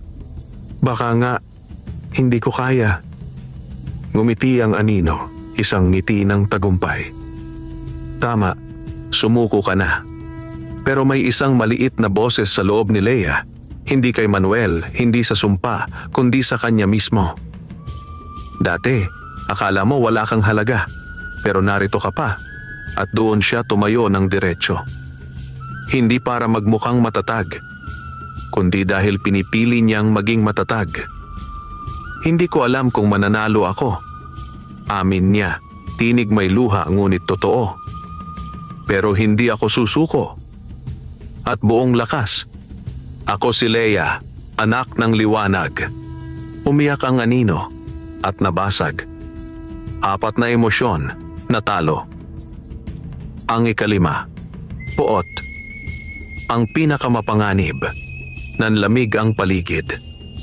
Nawala ang hangin. Tumigil ang dagat sa paggalaw. At mula sa gitna ng dagat, may umangat na mas mataas sa lahat. Isang nilalang na may 4 na braso, mahahabang kuko at mukha ni Salve. Pero mas matanda, mas galit at mas puno ng puot. Nang magsalita ito, boses na ni Salve mismo ang lumabas, pero hindi lamang salita, sumpa. Kung ano ang meron ka, akin dapat yan. At bago pa makagalaw si Leia, hinatak ng nilalang ang kaluluwa niya palabas ng katawan. Nagdilim ang paningin. Nawala ang paligid. At naramdaman niya na hinihila siya pababa, papasok sa dagat. Nanghihinang sumigaw si Leia, "Manong, tulungan mo." Ngunit iba na ang mundo sa paligid niya. Ang laban na ito, hindi na laban ng katawan. Kaluluwa na ang nakataya. Malamig, madilim, mabigat. Yun ang unang naramdaman ni Leia nang mahila ang kaluluwa niya mula sa katawan. Parang tinanggal ang hangin sa baga at itinapon siya sa kailaliman ng dagat. Walang anumang tunog, tanging mabigat na pintig ng puso at bulong ng tubig na pumapalibot sa kanya. Nasa isang lugar siya na hindi lupa o tubig. Isang espiritual na kailaliman kung saan lumulutang ang mga kaluluwa, alaala at sumpa ng maraming biktima. Sa paligid niya, may mga aninong umiiyak, nawawala at hindi nakilala ang sarili. At sa gitna ng dilim, naroon si Salve, nakalutang, nakasuot ng itim na tila gawa sa alon. Ang buhok nito ay humahampas na parang may sariling buhay. Ngunit iba ang anyo niya rito, mas malaki, mas mapanganib at may 4 na aninong kamay na gumagalaw sa paligid niya. "Malugod kitang tinatanggap, Leia," sabi ni Salve, ang boses ay dumadagundong. "Bakit mo to ginagawa?" sagot ni Leia. Hirap magsalita dahil parang nilulunod ang boses niya sa hangin dagat. Ngumiti si Salve. "Simple lang. Dahil alam kong ikaw ang huling taong dapat maging masaya. Ikaw ang nilalang na itinuring nilang basura. Kung sino mang tulad mo ang aangat sa akin, hindi ko papayagan." Biglang dumating si Manuel. Nakalutang din. May liwanag sa katawan na parang apoy sa ilalim ng tubig. May dala siyang tatsulok na kahoy na may ukit ng sinaunang dasal. "Huwag kang makinig sa kanya, Leia," sigaw ni Manuel. Kahit ang kadiliman ay nanggaling sa liwanag, pero siya, pinili niyang kainin ang dilim. "Tumahimik ka, Manuel," singhal ni Salve. "Ikaw ang dahilan ng lahat. Kung hindi mo ako iniwan noon, hindi ako magiging ganito." Nalaglag ang puso ni Leia. Manong, ano ang ibig niyang sabihin? Huminga si Manuel. Wala nang dahilan para itago. Noong kabataan ko, sabi niya, ako ay albularyo at siya ay manggagamot. Magkaibigan kami. Magkapareho ng kakayahan. Nagsasanay kami sa iisang gurong engkanto. Ngunit isang gabi, may batang may malalang sakit. Kailangan naming pumili kung gagamit tayo ng liwanag o dilim. Pinili ko ang liwanag. Pinili niya ang dilim. Napahagalpak ng tawa si Salve, puno ng pait. Liwanag? Hindi nakapagliligtas ang liwanag. Ang dilim ang nagbigay sa akin ng kapangyarihang iligtas ang batang iyon. Pero tinanggal nila ako sa baryo. Tinuring akong masama. Kaya bakit mo ako sinisisi, Manuel? Bakit? Nanginginig si Lea sa nalaman. Ang puso niya ay kumirot, not para sa sumpang nasa kanya, kundi para sa babaeng nasa harap niya. Si Salve ay hindi isinilang na masama. Naging ganoon siya dahil sinuko siya ng tao at ng mga mahal niya. Salve. Mahinang sabi ni Lea, kaya mo ba ito ginagawa dahil nasaktan ka? Nasaktan? Umalingaw-ngaw ang tinig. Hindi mo alam ang sakit. Wala kang alam kundi awa sa sarili mo. Ako ang nawalan ng lahat. Ikaw? Nagdusa? Hindi sapat yon para sa akin. Itinaas ni Salve ang 4 na aninong kamay. Sabay humawak sa kaluluwa ni Lea, sinusubukang lamunin ang liwanag na natira sa kanya. Parang hinihigop ang puso ni Lea. Unti-unti siyang nawawalan ng alaala, pagkatao, liwanag. Nakikita niya ang sarili niyang nagiging tubig, nagiging anino, nagiging wala. Napasigaw siya, Manong! Lea! Ulitin mo! Sigaw ni Manuel. Sa gitna ng pagkalusaw, bumulong ang tinig ng batang Lea sa loob ng kanyang puso. Huwag mo akong iwan, ate. Tayo to. Napaluha si Lea. Kahit nasa huling hibla na siya ng lakas, sumigaw siya. Ako si Lea, anak ng liwanag. At sa pagbigkas niya nito, hindi na siya nag-iisa. Mula sa kanyang dibdib, may sumabog na malinis na liwanag. Hindi apoy, hindi kidlat, kundi liwanag ng pagpapatawad at pagtanggap sa sarili. Ang mga aninong kamay ni Salve ay nasunog. Umatras siya. Napaso. Ano yan? Liwanag na hindi mo nauunawaan, sagot ni Manuel. Liwanag na hindi galing sa agimat o dasal, kundi galing sa puso. Nabuwal si Salve sa kailaliman, pilit na pinapatay ang liwanag sa paligid. Lea, tapusin mo na, sigaw ni Manuel. Sabihin mo ang pangwakas na dasal, palayasin ang kadiliman, itakwil mo siya. Ngunit nakatingin si Lea kay Salve at sa unang beses nakita niya hindi ang mambabarang, kundi isang babaeng nabigo, iniwan at nasaktan. Isang babaeng katulad niya, inaapi, ngunit gumawa ng maling landas. Manong, bulong ni Lea, hindi ko kayang gantihan ng taong katulad kong nasaktan. Nang hina si Manuel. Lea, hindi mo siya pwedeng paniwalaan. Papatayin ka niya. Hindi ako magpapatalo, pero hindi ko rin siya kayang maging tulad niya. Humakbang si Lea, hawak ang sariling puso. At sinabi niya ang mga salitang hindi inaasahan ni Salve. Hindi kita kinamumuhian, Salve.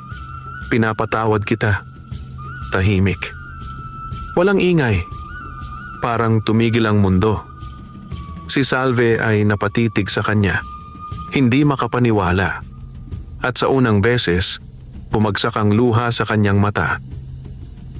Tumingin ka sa akin, bulong niya. Nakikita mo pa ba ako bilang tao? Hindi ka halimaw, ngunit pinili mong maging isa, sagot ni Lea. Pero pwede kang bumalik. Nagnginig ang katawan ni Salve, hindi dahil sa galit, kundi dahil hindi niya kayang tanggapin ang kabutihang ipinakita sa kanya. Hindi ko alam kung kaya ko pang bumalik. Lagi kang may pagpipilian, sagot ni Leia. Ako, pinili kong lumaban.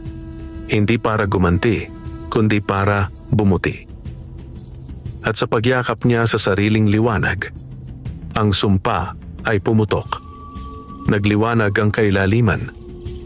Naglaho ang mga anino. Ang dagat ay kumalma. Si Salve ay dahan-dahang naglaho, hindi sa sakit, kundi sa kapayapaan. Nagmulat si Leia ng mata. Nasa buhangin siya, humihinga, buhay. Si Manuel ay nakaluhod sa tabi niya, tuwang-tuwa at umiiyak. Leia, nagawa mo. Iniligtas mo ang sarili mo. Tumayo si Leia, mahina ngunit buo. Ang mga tao sa baryo ay lumabas, nagtipon at nakita ang pagbabago sa hangin. Wala nang dilim. Sa unang pagkakataon, lumapit si Romy, umiiyak. Leia, patawad. Sa lahat. Tumayo si Leia ng matuwid. Hindi ko alam kung may lugar ka pa sa buhay ko. Pero hindi na ako galit. Malaya na ako. Lumapit din si Lydia. Mahina, umiiyak. Leia, wala akong karapatang lapitan ka. Pero salamat. Ngumiti si Leia. Payapa. Ang pagpapatawad ay regalo ko sa sarili ko. Hindi ko kailangan ng kapalit. Lumipas ang mga buwan. Ginamit ni Leia ang pera ng loto sa kabutihan. Nagpatayo ng maliit na pasilungan ng kababaihang inaabuso. Nagbigay ng pondo sa paaralan. Tinulungan ang mga mangingisda na magkabang kapital. At nagtayo ng botika ng halamang gamot kung saan siya at si Manuel ay tumutulong sa may sakit. Si Leia ay hindi naging mayabang. Hindi rin naging mapagmataas. Naging totoong mayaman. Hindi lang sa pera, kundi sa puso. At ang dagat, na minsang naging salamin ng sumpa, ay naging simbolo ng kanyang lakas. Sa tuwing tumataas ang alon, nakatayo siya sa pampang, hindi natakot. Dahil sa puso niya, may liwanag na hindi na kayang patayin ng dilim. Wakas.